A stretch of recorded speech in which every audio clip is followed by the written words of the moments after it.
Today on Ask Money Talk, we answer a question we're hearing about business succession planning. Pierre Létourneau, business succession advisor at TD Wealth, joins us now to weigh in. And here's the question for you. My brother and I run a business together. Do we need a shareholders agreement? Short answer is yes. I would strongly recommend that you have a shareholders agreement. Maybe I'll start off by just outlining what a shareholders agreement is. It's a document that lays out the rights, obligations, and responsibilities of all the stakeholders in the corporation or shareholders in the corporation. So for many business owners, the business itself is one of the most important assets or most valuable assets that they own. So you want to protect that. And that's what the shareholders agreement provides you. So I actually recently met with clients that very successful business, 4 brothers that were managing a successful business. They took over from their parents, but they really were responsible for most of the growth of the business. So it's a business that was worth maybe $30 million. They had no shareholders agreement. And 4 brothers, you can imagine there was quite a bit of gap. There was maybe a 15-year gap. So they didn't really have any mechanism to deal with scenarios that are out of their control, like disability, death, or divorce. And so we strongly recommended that they get a shareholders agreement to dictate how to deal with those scenarios. Oftentimes, I think clients look at a shareholders agreement and see that, or think that maybe by putting this document in place, they're preparing a document for a business breakup. Well, in some ways that's true, but at the same time, I think you're better off to look at it as a backup plan. We don't want to necessarily rely on this agreement, but we want to have something in place that we've deemed as fair to deal with these potential scenarios. Let's talk about some potential scenarios, things that are possible future conflicts that could have either been mitigated or avoided altogether if you did have a shareholders agreement. So one of the common scenarios that I see that leads to conflict is timing on exit, right? You may have a business partner that wants to retire before the other.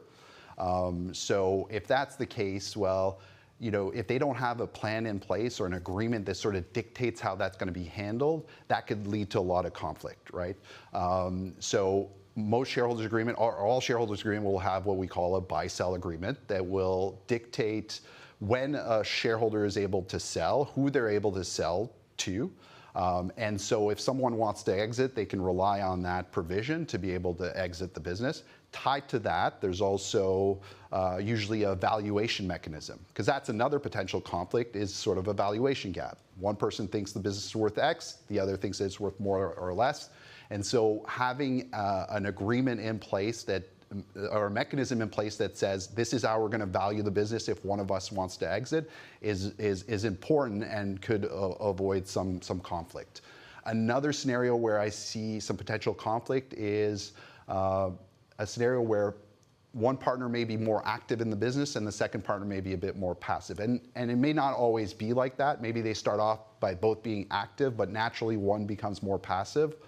Well, that could lead to a lot of conflict. And so your shareholders agreement could there's 2 ways it can handle that. So having a required participation in the business, so it's a requirement that you need to participate a certain amount, or a mechanism that separates a return on labor from a return on investment. So if you're participating more in the business, then you're entitled to more of a salary.